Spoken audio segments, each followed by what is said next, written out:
అమెరికాలో ట్రంప్ వచ్చిన తర్వాత ఇండియన్ స్టూడెంట్స్కి చాలా ఇబ్బందులు ఎదురవుతున్నాయి.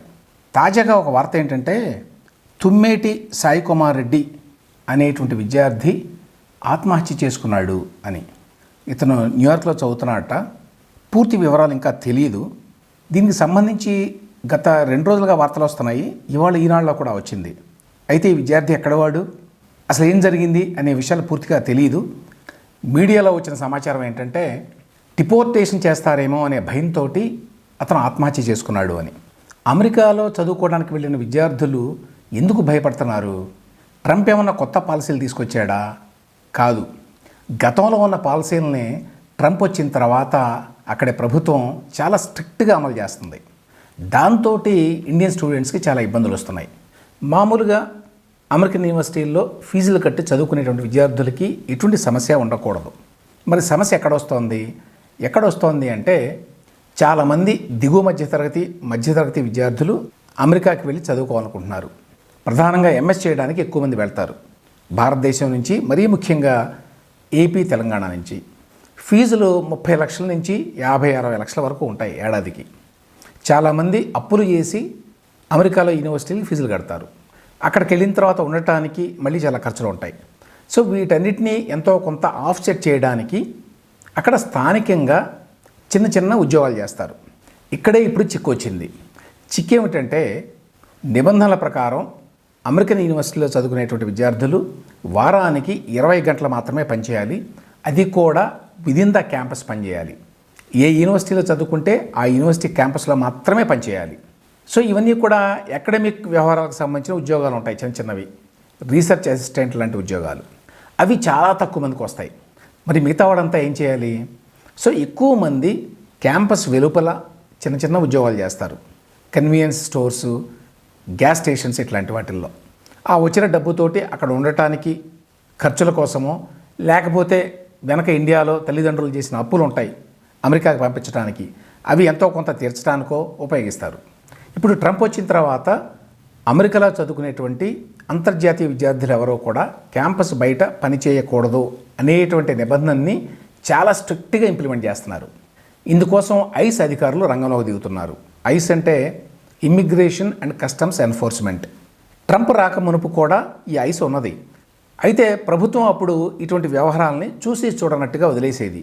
ఆ కారణం చేత వాళ్ళు పెద్దగా యాక్టివ్గా ఉండేవాళ్ళు కాదు. ట్రంప్ వచ్చిన తర్వాత వాళ్ళు ఫుల్ యాక్టివ్ అయిపోయారు. వాళ్ళు క్యాంపస్లోనూ, క్యాంపస్ వెలుపల ఈ మధ్యకాలంలో రైడ్స్ చేస్తున్నారు. అట్లా రైడ్స్ చేసినప్పుడు ఈ తుమ్మేటి సాయి కుమార్ రెడ్డి అనేటువంటి విద్యార్థి కూడా పట్టుబడ్డాడు. అంటే ఎక్కడో పనిచేస్తూ వెంటనే అతని పాస్పోర్ట్ని వాళ్ళు సీజ్ చేశారట. ఆ భయంతో అతను ప్రాణాలు తీసుకున్నాడు అని చెప్తున్నారు. ఇప్పుడు ఈ సమస్యని అమెరికాలో చదువుకుంటున్న తెలుగు విద్యార్థులు అందరూ కూడా ఎదుర్కొంటున్నారు. ప్రధానమైన సమస్య పార్ట్ టైం జాబులు చేయటం. పార్ట్ టైం జాబులు చేస్తూ కనుక పట్టుబడితే ఏమవుతుందో అనే భయం, వెనక్కి పంపిస్తారేమో అనేటువంటి అనిశ్చిత పరిస్థితి. అమెరికాలో చదువుకుంటున్న ఇటువంటి విద్యార్థుల్ని మీడియా ఇంటర్వ్యూ చేసింది. అందులో దాదాపుగా అందరూ తెలుగు స్టూడెంట్సే. వాళ్ళ అనుభవాలను చూస్తే మన స్టూడెంట్స్ అక్కడ ఎంత భయపడుతున్నారో అర్థమవుతుంది. న్యూజెర్సీలో మాస్టర్స్ ఇన్ కంప్యూటర్ సైన్స్ చేస్తున్నాడట ఒక విద్యార్థి. అతను తెలంగాణలో నల్గొండకు చెందినవాడు. అతను ఈ గ్యాస్ స్టేషన్లో పనిచేస్తుండగా ఐస్ అధికారులు వచ్చారు. వచ్చి నీ ఐడి చూపించు అని అడుగుతారు ఫస్ట్. అంటే స్టూడెంటా కాదా అని నిర్ధారించుకోవడానికి. స్టూడెంట్ కనుక అయితే గ్యాస్ స్టేషన్లో పని చేయకూడదు. పని చేస్తే పాస్పోర్ట్ లాక్కుంటారు. అయితే అదృష్టవశాత్తు ఆ గ్యాస్ స్టేషన్ ఓనర్ కూడా నల్గొండ నుంచి వచ్చినటువంటి వ్యక్తే. ఆయన వెంటనే జోక్యం చేసుకొని ఇతను మా బంధువు, కొత్తగా యూనివర్సిటీలో చేరడానికి వచ్చాడు అని సర్ది చెప్పాట. దాంతో ఆ గండం నుంచి బయటపడ్డాడు ఆ విద్యార్థి. ఈ మధ్యకాలంలో ఎక్కడ చూసినా కూడా ఈ ఐస్ అధికారులే కనిపిస్తున్నారు. వాళ్ళ నుంచి తప్పించుకోవడం చాలా కష్టం అని చెప్పి మరొక విద్యార్థి అరిజోనా స్టేట్ యూనివర్సిటీలో చదువుతున్నట్ట. అతని పేరు అయినంపూడి ప్రశాంత్. అతను చెప్పినట్టుగా కూడా మీడియా కథనాలు వచ్చినాయి. మరొక విద్యార్థిని నరసరావుపేట నుంచి వెళ్ళిన మంజూషా నూతి. మాది వ్యవసాయ కుటుంబం, 30 లక్షల రూపాయలు ఫీజు కట్టి వచ్చాను. ఎక్కడో చోట పనిచేసి ఎంతో కొంత భారం తగ్గిద్దాం ఇంటి మీద అని చెప్పి ఒక గ్యాస్ స్టేషన్లో పనిచేస్తున్నాను నేను పార్ట్ టైంగా. కానీ ఈ కొత్త పరిస్థితుల మూలంగా మానేయాల్సి వస్తోంది అని చెప్పింది ఆమె. అట్లాంటాలో సైబర్ సెక్యూరిటీ చేస్తున్న మరొక విద్యార్థి అనుభవం కూడా ఇట్లాంటిదే. అతను ఒక రెస్టారెంట్లో పనిచేస్తున్నట్ట. ఆ రెస్టారెంట్కి ఐస్ అధికారులు వచ్చారు. అయితే అదృష్టవశాత్తు ఇతను రెస్ట్ రూమ్లోంచి అంటే బాత్రూంలోంచి బయటకు వస్తున్నాడు. ఆ టైంలో నేను బాత్రూమ్ యూజ్ చేసుకోవడానికి వచ్చాను అని చెప్పాట. రెస్టారెంట్ ఓనర్ కూడా అదే మాట చెప్పాట. దాంతో అతను బతికి బయటపడ్డాడు. సో ఈ విధంగా ఇప్పుడు అమెరికాలో చదువుకుంటున్న వేలాది మంది తెలుగు విద్యార్థులు ఈ కొత్త నిబంధనల మూలంగా ఇబ్బందులు పడుతున్నారు.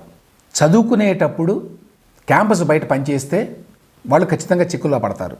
కాబట్టి తప్పనిసరిగా ఈ చదువుకున్న 2 ఏళ్ల పాటు కూడా ఎక్కడా పని చేయకూడదు. అదొక్కటే దీనికి పరిష్కారం. చదువుకున్న తర్వాత ఓపీటీ అని వస్తుంది, ఆప్షనల్ ప్రాక్టికల్ ట్రైనింగ్ అని. 1 సంవత్సరం పాటు అమెరికాలో ఉండటానికి అవకాశం కల్పిస్తారు. ఆ టైంలో పని చేసుకోవచ్చు. ఆ టైంలో చిన్న ఉద్యోగాలు చేసుకోవచ్చు. లేదు ప్రాపర్ జాబ్ తెచ్చుకొని H1B వీసా కోసం కూడా ప్రయత్నించుకోవచ్చు. కాబట్టి ఇప్పుడున్న పరిస్థితుల్లో అమెరికాలో చదువుతున్నటువంటి విద్యార్థులు ఎవరైనా కూడా క్యాంపస్ బయట ఉద్యోగాలు చేయాలి అనే ఆలోచన మానుకోకపోతే చాలా ఇబ్బందులు ఎదుర్కోవాల్సి ఉంటుంది. ట్రంప్ మళ్ళీ అధికారంలోకి వస్తే బహుశా భారతీయ విద్యార్థులు ఇటువంటి సమస్యలను ఎదుర్కోవాల్సి వస్తుంది అని చాలామందికి ముందే తెలుసు. అందుకనే 2024 జనవరి టు సెప్టెంబర్ టైంలో ఎక్కువ మంది స్టూడెంట్స్ వెళ్తారు. అంతకుముందు ఇయర్తో కంపేర్ చేస్తే అంటే 2023తో అదే టైం కనుక కంపేర్ చేస్తే భారతదేశం నుంచి వెళ్ళేటువంటి విద్యార్థుల సంఖ్య భారీ ఎత్తున తగ్గిపోయిందట. 2023 జనవరి సెప్టెంబర్లో 103,495 మంది విద్యార్థులు భారతదేశం నుంచి అమెరికాకి వెళ్ళారు అక్కడ యూనివర్సిటీలో చేరడానికి. అదే మొన్న 2024 జనవరి నుంచి సెప్టెంబరు మధ్యకాలంలో 64,008 మంది మాత్రమే వెళ్ళారట. అంటే 38% డ్రాప్ అన్నమాట. ఈసారి 2025లో ఈ నంబర్ ఇంకా గణనీయంగా తగ్గేటువంటి అవకాశం ఉంది.